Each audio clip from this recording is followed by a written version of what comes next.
जय गुरुदेव, जय गायत्री माता, भूत जय की सिद्धि। श्रुति शास्त्र संत कहते हैं कि प्रकृति का सत्य है परिवर्तन और जीवन का तत्व है बोध।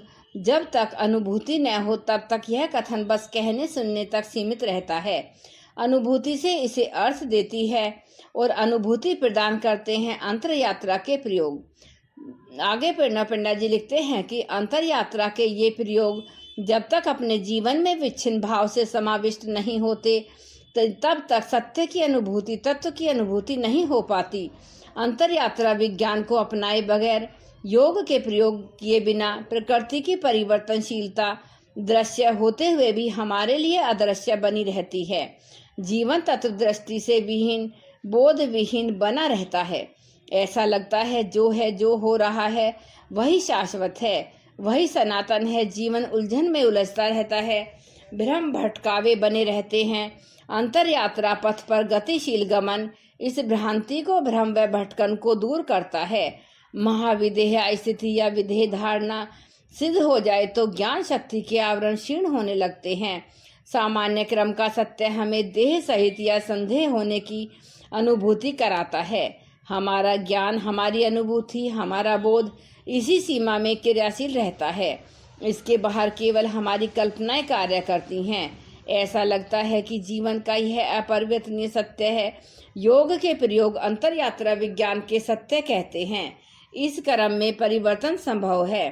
प्रकृति का यह नियम जो अपरिवर्तनीय लगता है उसमें भी परिवर्तन संभव है। बस आवश्यकता है तो विधेय धारणा की, महाविधेय स्थिति की। यह स्थिति सद जाए तो सिद्ध हो जाए तो मन और तन के जटिल बंधन भी कमजोर पड़ सकते हैं। ये बंधन भी शिथिल हो सकते हैं। इनके शिथिल होने पर बदलने लगती है मन की अनुभूतियाँ, उतरने लगते हैं ज्ञान के आवरण, उन्मुक्त बंधन मुक्त होने लगती है। ज्ञान शक्ति, बोध शक्ति तब देह बोध के स्थान पर आत्मबोध प्रबल होने लगता है। संयम के इस विधेय क्रम के आगे महर्षि पतंजलि भूतजय का सत्य स्पष्ट करते हैं। इस सूत्र को समझ लेने पर प्रकृति की परिवर्तनशीलता की फिर से स्पष्ट अनुभूति हो जाती है। इस सूत्र में कहा गया है कि भूत शब्द पंच महाभूतों का घोतक है। ये पंच महाभूत क्रमशः हैं पृथ्वी, जल, अग्नि, वायु और आकाश। इन पांचों में से प्रत्येक की 5 अवस्थाएं हैं। इनका क्रम निरूपण कुछ इस तरह से होगा। स्थूल अवस्था, यह वह अवस्था है जिसे हम अपनी इंद्रियों से अनुभव कर सकते हैं। श्रीमद् भगवद गीता में इसी को इंद्रिय गोचर कहा गया है।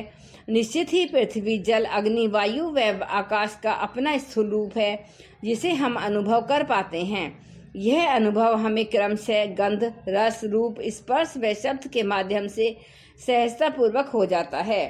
स्वरूपावस्था, इन पंच महाभूतों में से प्रत्येक का अपना अपना नियत धर्म भी है जिनसे वे जाने जाते हैं। जैसे पृथ्वी तत्व की मूर्ति या आकार, जल का गीलापन, अग्नि की उष्णता व प्रकाश, वायु की गति व कंपन, आकाश का अवकाश स्थान। ये ही पंच महाभूतों की स्वरूप अवस्थाएं हैं। इन्हीं अवस्थाओं में इनमें से प्रत्येक महाभूत की भिन्न भिन्न सत्ता की अनुभूति हमें हो पाती है।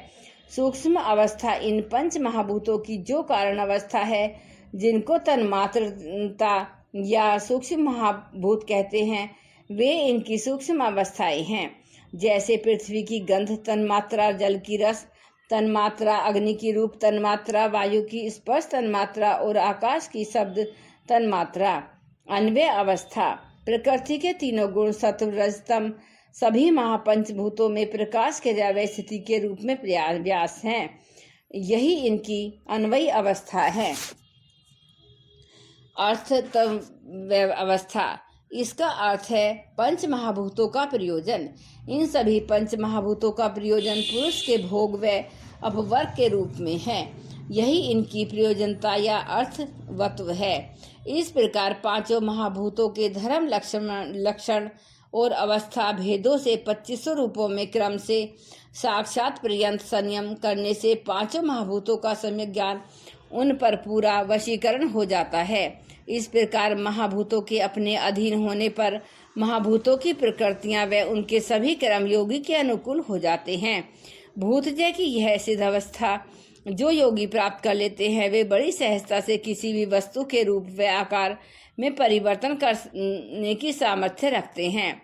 न केवल बाहरी रूप व आकार बल्कि ऐसे योगी उनके गुणों को भी एक दूसरे से स्थानांतरित कर सकते हैं। ऐसे ही एक महान योगी थे महामहोपाध्याय पंडित गोपीनाथ कविराज के गुरुदेव स्वामी विशुद्धानंद परमहंस। वे वाराणसी में रहते थे। गुड़हल के फूल को गुलाब के फूल में बदल देना या फिर गुड़हल के फूल में गुलाब की गंध पैदा कर देना अथवा गुलाब के फूल में गुड़हल की गंध पैदा कर देना उनके लिए अति सहज कार्य था। पश्चिम विचारक एवं लेखक पॉल ब्रैंटन ने अपनी पुस्तक in search of secret India में इनसे हुई मुलाकात और इनके इन चमत्कारी कार्यों का उल्लेख किया है। पॉल ब्रैंटन की इस बहुचर्चित पुस्तक का हिंदी अनुवाद भी हुआ है। यह हिंदी अनुवाद गुप्त भारत की खोज नाम से प्रकाशित हुई है। पंच महाभूतों के गुण परिवर्तन कर्म परिवर्तन को तंत्र योग में पंचीकरण विद्या के नाम से जाना जाता है। वाराणसी के सुप्रसिद्ध संत योगी तैलंग स्वामी इस महाविद्या में पारंगत व निष्णात थे। तैलंग स्वामी के दिगंबर रहने और दीर्घ आयु होने का सत्य सभी आध्यात्मिक जिज्ञासु जानते हैं। कहा जाता है कि महात्मा तैलंग स्वामी ने 350 वर्ष से भी अधिक आयु में स्वेच्छा से अपने शरीर को त्याग दिया था। तैलंग स्वामी जी के विषय में अनेकों दिव्य घटनाक्रम अनेकों विलक्षण कथाएं विभिन्न पुस्तकों में पत्र पत्रिकाओं में प्रकाशित हुई और निरंतर होती रहती हैं। उनके द्वारा सिद्ध इस पंचीकरण महाविद्या के बारे में एक घटनाक्रम कुछ ऐसा है कि उनके पास एक मुस्लिम फकीर का आगमन हुआ। वह अपने शरीर को जल में परिवर्तित कर लेता था। उसने किंचित अहंकार के साथ अपनी इस विद्या का उल्लेख किया और इसी के साथ अपने शरीर को एक बड़े बर्तन में जल के रूप में बदल दिया।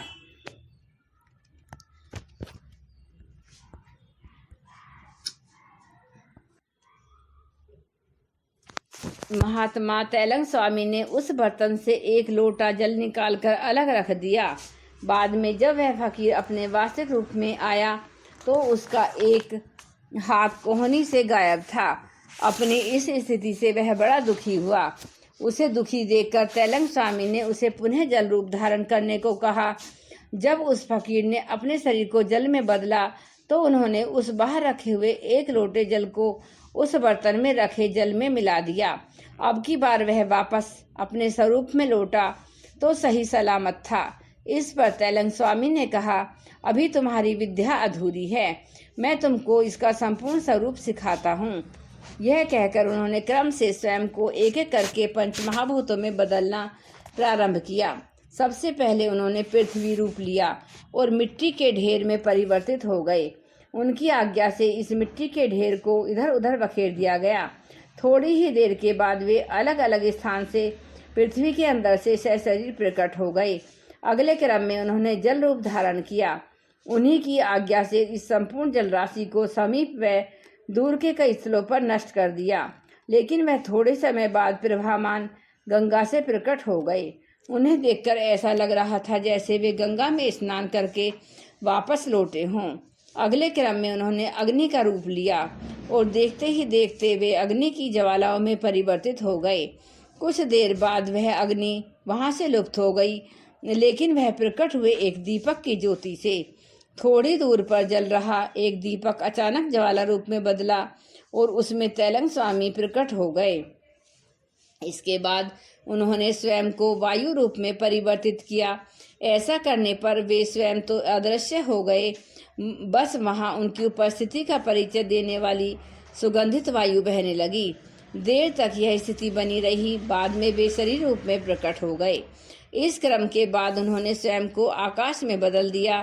फकीर की आंखों के सामने वे बैठे बैठे ही अदृश्य हो गए। उनके अदृश्य होते ही सब और शून्यता व्याप्त हो गई। कुछ देर बाद उन्होंने स्वयं को प्रकट किया। उनके शरीर के इन विभिन्न परिवर्तनों को देखकर उस मुसलमान फकीर ने उनके पांव पकड़ लिए। तब उन्होंने समझाया कि इन पंच महाभूतों से बने हुए इस शरीर का वास्तविक प्रयोजन आत्मबोध या मोक्ष ज्ञान है। जो इसे प्राप्त कर सका समझो उसी ने पंच महाभूतों को समझा और वास्तविक भूत जय को जान सका, इसे जी सका। अन्यथा बाकी सभी विद्याएं बाजीगरी से कुछ अधिक नहीं। पंच महाभूतों का अर्थ तत्व का प्रयोजन तो बस मोक्ष है। जय गुरुदेव, जय गायत्री माता।